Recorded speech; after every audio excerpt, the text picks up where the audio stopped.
Wow, hermanos, es de locos. Entonces, miremos esto, hermanos. A la final, ¿cómo pudiera Abraham solucionar este impasse? No hay poder humano que le pudiera ayudar a Abraham a solucionarlo. Era Abraham contra el faraón. Imagínate eso. Entonces, es solo Dios quien puede ayudar a Abraham. No hay más nadie que pueda. Dios es el único que con su poder puede decirle a ese rey imperial: mira, tú no sabes con quién te estás metiendo. Te voy a decir algo, deja a esa mujer tranquila y devuélvesela a su esposo. Leamos en el versículo 17 al 19 del mismo capítulo. Mas Jehová hirió a Faraón y a su casa con grandes plagas por causa de Sarai, mujer de Abraham. Entonces Faraón llamó a Abraham y le dijo: ¿qué es esto que has hecho conmigo? ¿Por qué no me declaraste que era tu mujer? ¿Por qué dijiste, es mi hermana, poniéndome en ocasión de tomarla para mí por mujer? Ahora pues, he aquí tu mujer, tómala y vete. Algo que es lo que debió haber hecho Faraón desde un principio. Abraham llegó con su mujer a Egipto y luego se iba con su mujer de Egipto. Pero Faraón se metió en esa situación. Pero luego vemos que quien restaura todo es Dios, el Padre eterno con su Hijo. Restauran a Abraham con su esposa, pero además Abraham también es recompensado fabulosamente por la injusticia que se cometió con él. ¿Verdad, hermanos? Porque todo pecado tiene su justa condena. Entonces, uno puede ver que aquí en este pasaje bíblico no hay derechos humanos que protegieran a Abraham en contra de esta tremenda tiranía. Imagínate nada más, es decir, ¿qué tan tirano podía ser este faraón que vio una mujer y se la llevó para su palacio como si fuera un juguete? Pero quien verdaderamente estaba protegiendo a Abraham era Dios. Aquí no habían derechos humanos y finalmente es Dios quien interviene. Hoy en día nosotros hablamos mucho de los derechos humanos, no para exigir que ellos nos cuiden o protejan, porque finalmente están siendo eliminados de varias formas y maneras, sino para mostrar un cambio que se está presentando en la sociedad, un cambio de una nación capitalista, respetuosa de la libertad de culto y de expresión, a una teocracia que no respeta los derechos humanos. Por eso lo mostramos. Pero finalmente, hermanos, la realidad es que el Estado es siempre un tirano, porque el Estado está dominado por el dragón. El dragón es el imperio. Y es curioso porque la mayoría de personas ven que China se hace llamar como la nación del dragón y entonces piensan que China es el demonio, pero en la Biblia está bastante claro, todos los imperios son el dragón, especialmente el imperio más poderoso de la tierra está dominado especialmente por el dragón. Entonces, obvio que el Estado siempre va a proteger sus propios intereses, no los intereses del ciudadano. Sin embargo, hay un Dios en el cielo que hace que los gobernantes finalmente tengan que reconocer que están haciendo algo mal. Eso que estaba haciendo el faraón, en específico, era violar el 7º mandamiento de la ley de Dios, y por eso le vinieron terribles plagas, porque Sara era la esposa de Abraham. Inclusive, cuando el faraón era ignorante sobre el tema, porque Abraham había dicho que Sara era su hermana, esa ignorancia no lo eximía de la condena sobre el pecado. Lo vemos, hermanos. Entonces la ley de Dios se cumple. Así sea una persona ignorante de la ley, será juzgada según la ley. Y los que no son ignorantes de la ley serán juzgados también de acuerdo a la ley. Es algo que el apóstol Pablo lo dijo claramente en su carta a los romanos. Leamos en 1 Samuel capítulo 2 versículo 30. Por tanto, Jehová el Dios de Israel dice: Yo había dicho que tu casa y la casa de tu padre andarían delante de mí perpetuamente. Mas ahora ha dicho Jehová, nunca yo tal haga. Aquellos que honran a Dios serán honrados. Es un punto clave. Los que honran a Dios serán honrados. En este caso, el pueblo de Dios es siempre perseguido por el imperio. Con todo y eso, Dios no espera que las personas digan, wow, pero yo qué puedo hacer con este gran imperio en mi contra. Pues yo no puedo hacer nada más que arrodillarme ante el imperio. No, Dios no espera eso. Dios espera que tú seas fiel y que lo honres. ¿Ok? Es lo que Dios espera. No importa el poder que está persiguiendo al cristiano, inclusive si es el gran imperio. Y voy a seguir mostrando que este siempre es el caso. El cristiano es siempre perseguido por el poder más majestuoso y poderoso que hay en la tierra. Sin embargo, Dios nos dice que no tienes ni que temer ni dudar de nada, que Él te honrará si tú lo honras.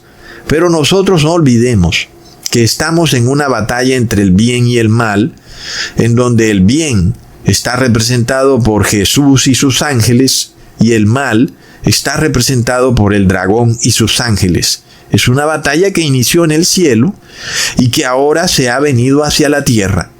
Porque en el cielo ya Jesús y sus ángeles obtuvieron la victoria. Pero ahora falta que aquí en la tierra, Jesús y sus ángeles, incluyendo a su pueblo santo, obtengan finalmente la victoria. Y entonces el campo de batalla ahora es esta tierra, pero no en una forma física, sino en una forma espiritual. Y aquí es donde viene el asunto, que el pueblo de Dios siempre es perseguido por el imperio, porque el imperio está dominado por el dragón. El dragón y sus ángeles usan al imperio para perseguir al pueblo santo de Dios. Pero ya nosotros vimos que Jesús y sus ángeles obtuvieron la victoria en el cielo, y luego también Jesús obtuvo la victoria en el madero. Ahora que falta que el pueblo de Dios le pise la cabeza al dragón. Pero si le pisa la cabeza al dragón, también le estará pisando la cabeza al imperio. Miremos que esto se repite. En el caso de Abraham, él no hace nada en contra del imperio, pero el imperio recibe terribles plagas debido a que violan la ley de Dios y sobre todo a que persiguen al pueblo santo de Dios, aunque todo se hace bajo una excusa de que el faraón se enamoró preciso de la mujer de Abraham. Claro, es una tremenda excusa, ¿verdad, hermanos?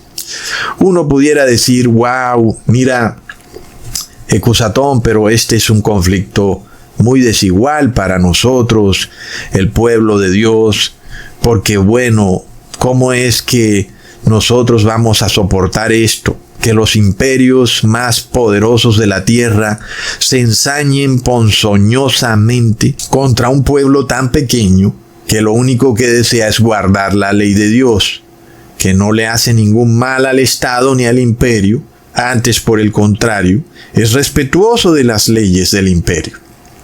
Esta es una paradoja que uno no puede entender, ¿verdad? Es decir, no hay criminales. Volvemos al mismo asunto de Faraón. No hay más mujeres en Egipto. Y volvemos al asunto del imperio, que quiere perseguir. Pero vamos, persigue a criminales, persigue a mafiosos, persigue a corruptos. No, hermanos. Ellos quieren perseguir es al que guarda la ley de Dios. Ese es todo el meollo del asunto, porque hay una guerra espiritual que viene del cielo a la tierra. Y en el cielo, ¿cuál era la guerra? Que el dragón no quería guardar la ley de Dios. Y en este caso el dragón trata de probar que nadie puede guardar la ley de Dios y que por eso Dios tiene que echarse para atrás con ese tema de que la paga por el pecado es la muerte. Sin embargo, Dios no se va a echar para atrás porque ha quedado demostrado que la ley es justa, santa y buena. Y los que no guardan la ley son malos. En este caso, hermanos, nosotros podemos ver que este asunto del imperio persiguiendo al pueblo santo de Dios es algo que es bastante bizarro en un mundo donde hay tanto criminal.